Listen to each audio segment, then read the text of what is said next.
So my beginning was that I first heard of Bitcoin in 2016, late 2016, early 2017. Probably that's when I first heard about it.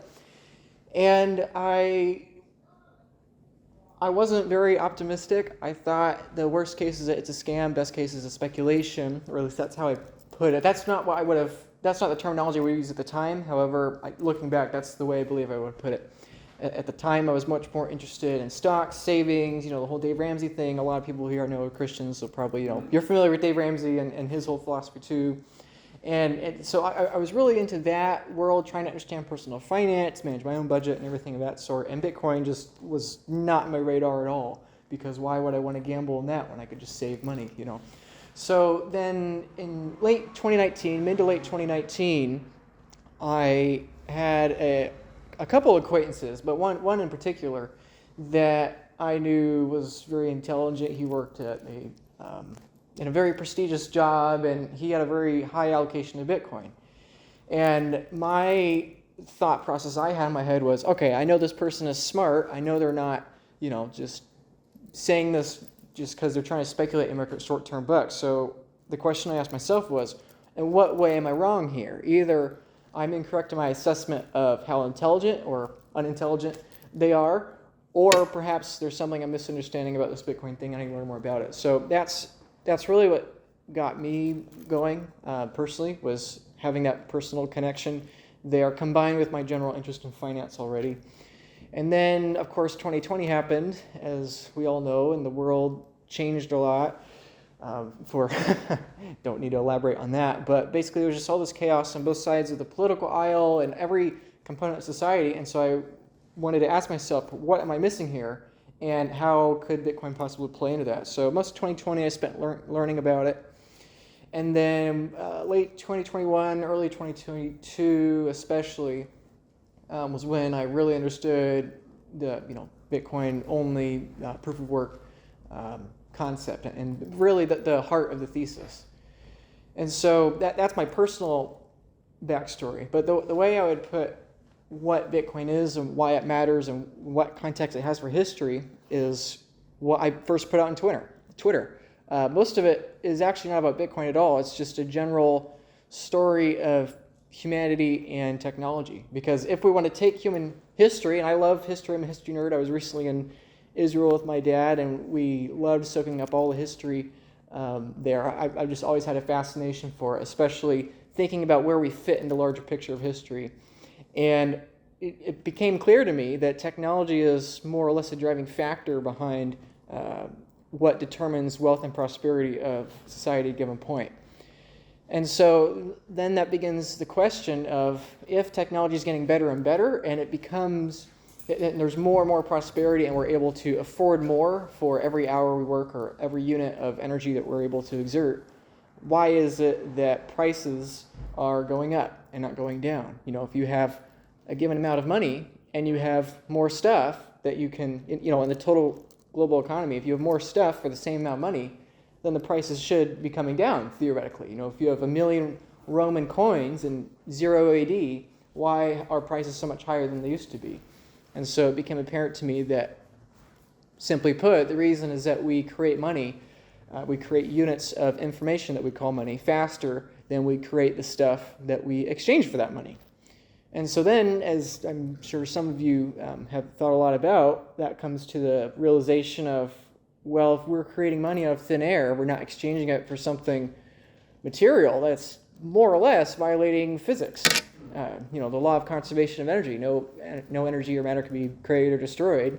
And so if we're creating these informational units of money without any form of a brute force physical cost, well, then what you have is a money that is not in alignment with reality, more or less, is the best way I would put it. And if we look back in history, that makes perfect sense. Why did gold, a basically useless mineral or metal, why has that been used as money? And then why before that, copper and salt and grain? Why are all these things used as money? That's, well, the thing in existence that most closely fits a theoretical perfect money is the thing that becomes monetized. It's the thing that everyone uses in their everyday life.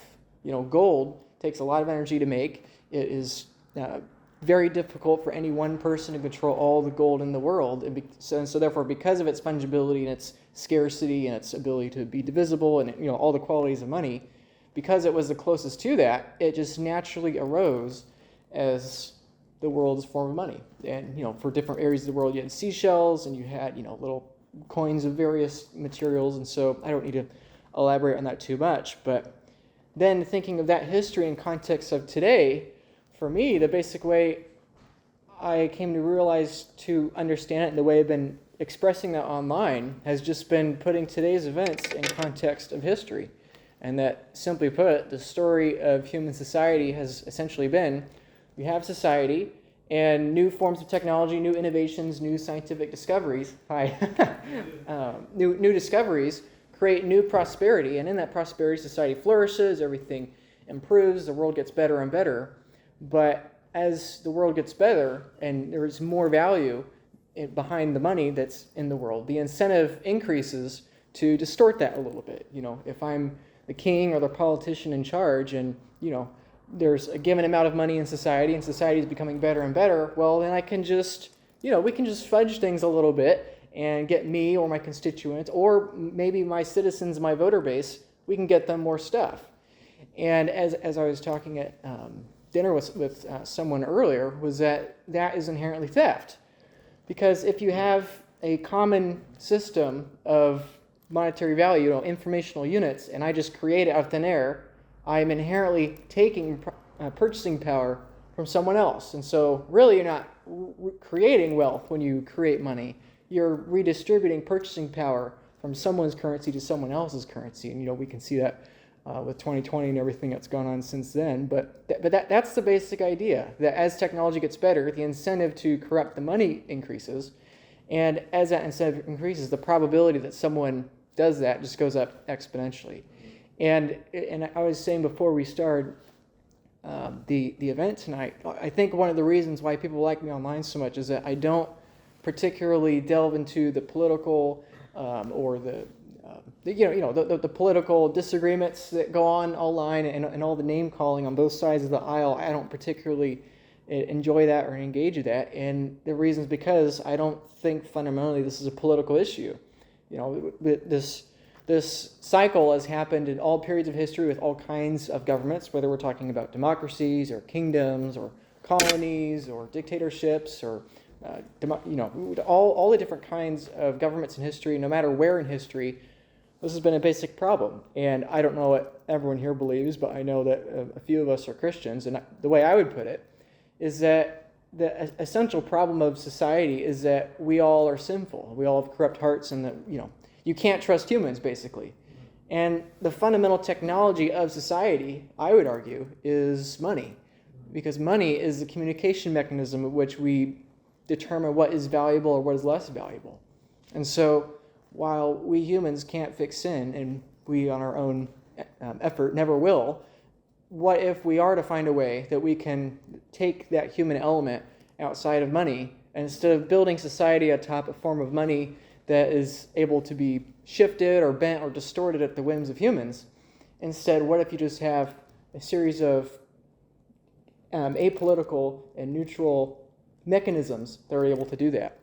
And that's the basic idea that engineers in the 20th century had, including Nikola Tesla, Henry Ford, which are more of the famous ones that predicted all the way back in 1900 to 1921. But you also have Zimmerman and Finney and Friedman and Hayek. You have dozens of people, especially from the 80s and 90s, that more or less predicted what today we would call Bitcoin.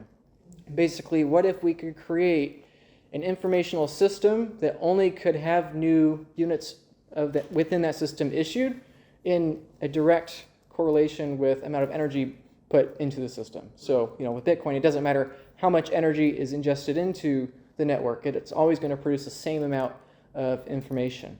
And not only is it going to produce the same amount of information, the new amount of Bitcoins, it's also not going to be decreed based on one's net worth or based on one's academics or based on one's country of origin or political influence or whatever.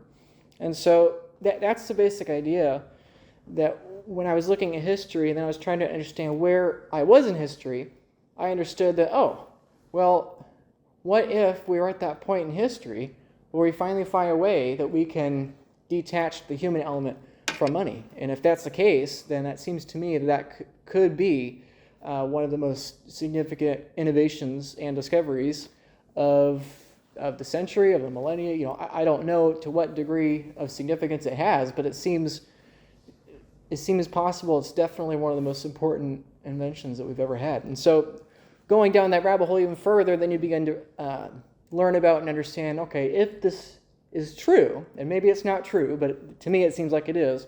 If it is true, what are the implications of that?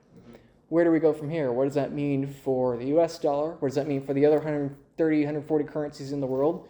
What does that mean for stocks, bonds, real estate? What gold? What does that mean for everything else in our life? And for me, it becomes pretty apparent that if Bitcoin is true, if it's correct, if this is what we think it is, then it's a monumental shift. In the same way that the internet is a global communications network that more or less caused all of the forms of communication to become increasingly obsolete over time. Or take the printing press with other forms of communication. There's pretty much, I believe in the future, people will look back and they'll think, okay, there's before this and after this. In the same way that we look at the locomotive or the printing press or the internet, pretty much it's just the first iteration is the final iteration, more or less. There's only one internet. There's only one printing press. There's a clear before and after.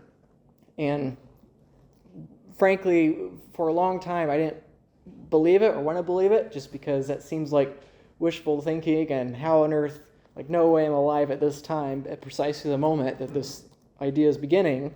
What are the odds of that? Surely too low that I would never be alive to see that. But as I continue to think about it, it only makes more sense, because as the speed of technology continues to get faster and faster, then the later in time you are, theoretically, the more of those moments you would have. If you lived 3,000 years ago, the odds of you being alive at the same time of some major discovery were much lower than, say, 200 years ago.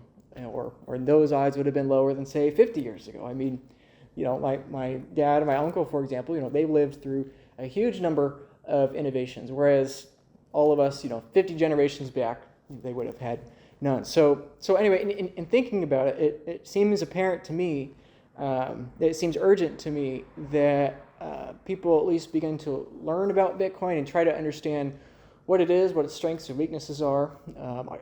In my experience, and I've talked to hundreds of people about Bitcoin over the last 3 years, in my experience, it comes down to two groups. There are people that aren't interested, don't care, it's not something that they particularly want to learn about. And then there are the people like, Alan and I, that are just crazy, obsessed, whatever you want to call us. I have tried very hard to find people that have put in a similar amount of effort, interest, and debate and discussion into this topic, that have come out on the opposing view that Bitcoin's useless. And I've not found that yet. And that almost sounds unbelievable, and it sounds a little wrong to say now, but it is true. I've debated people, especially offline. Hopefully I'm going to be filming some of those debates soon. Most people don't want to talk about it online publicly, but it's very difficult for me to find someone that understands the facts and the mechanics of it, and that's able to, in my view, give a convincing reason why that's not the case. And for me, I like to give the metaphor of the locomotive, that for thousands of years, the horse was the dominant form of transportation. And that's just what everyone assumed. And everyone was used to assuming that, your ability to move across land is a function of how well are you able to breed horses. What's the best horse you can make. And if you have this young 23-year-old run into town, probably on a horse, and say, hey, there's this new thing called a locomotive and blah, blah, blah, and I try to explain it, I wouldn't be able to communicate with you, because the idea of rails doesn't make sense. And you're saying the rails are made of steel. We don't have enough energy to produce all the steels needed for this, let alone a train, let alone get it to move. And even if you got to move, everyone would die of asphyxiation. And anyone in the early 1800s could come up with 1,000 reasons why the locomotive wouldn't work. And perhaps it doesn't. Perhaps it's wrong. Perhaps our brain's assumption that a large 50-ton hunk of steel can't move at 3 times the speed of a horse. Maybe that assumption is true, but my question that I continue to ask people is like, what if it's not? What if actually, when studying all the components of this locomotive, what if it fits together? And for me, when I study this, I think it fits together perfectly, and I think the evidence in support of that is increasing exponentially. I mean, I know that when I talk to people and bankers and managers outside of Bitcoin, they think nothing's happened the last few years when it comes to Bitcoin besides price has gone up and gone down. But when I look at it from a different perspective, from within it, I've seen a massive change over the last 3 years. I mean, I think there have been multiple things that have been monumental. The block size wars, which for those that may not know, the block size wars is a major attack on Bitcoin, and it succeeded in like a comical level. So you have the block size wars, you have everything that happened with the lockdowns in 2020. You have as well the CCP banning Bitcoin and failing to ban Bitcoin 5 times, and now it's almost ridiculous. It's almost ridiculous how bad China's failed, and I don't know if there's one country that I think could ban it. I think it would be China. And so, and that coupled with El Salvador, MicroStrategy, and on and on and on, Lightning Network, not even mentioning that, when I take those things that happened in the last 3 years, and I just try to envision what does that look like over the next 10, 20 years, it's very exciting and concerning. If we look at the internet took 30 years, 1990 to 2020, if we just want to pick a year, from early 90s to today, roughly 30 years, and you combine that with the fact that Bitcoin's adoption rate is growing roughly 75 to 80% faster than the internet's is, it sounds a little unbelievable. On the other hand, it makes sense though. The internet arose faster than the cell phone did. The cell phone arose faster than landlines, and landlines arose faster than the electric grid. As technology gets faster and faster, the adoption curves get steeper. And so, okay, Bitcoin's growing faster than the internet, and that makes sense. And you do the math out, and it's like we very well might have more change in the next couple decades, next 10, 15, 20 years, than what our brains today can possibly understand. And so I know Al and I were joking earlier about how we feel sometimes that people are dumb. And for me personally, I think it's much better to emphasize that it's not a matter of being smart or not smart. It's not a matter of being a Democrat or Republican. It's just a matter of understanding that technology is exponential and our brains are designed to think in linear terms. And I think as that curve gets steeper and steeper, the urgency and understanding of what's coming next will become higher. So really, I don't know what the future has. I have many guesses, as you're probably aware, but I think one way or another, that superior technology will dominate over inferior technology, and I believe it's probably going to happen faster than the collective of us assume, and us being not just the people in this room, but us being in society. So I think the next 5 years will be very interesting. The last 3 years have definitely been incredibly insightful for me. And so I'm just trying to educate as many people as I can and just share my thoughts as much as I can, because I know that if this is right and 5 years from now this is where I think it could be, that there's going to be a stupendous shortage. You're in IT, you understand how there's always a shortage for IT people. Even though the internet's been around, computers have been around, there's always a shortage of people that understand this because our brains take so long to adapt.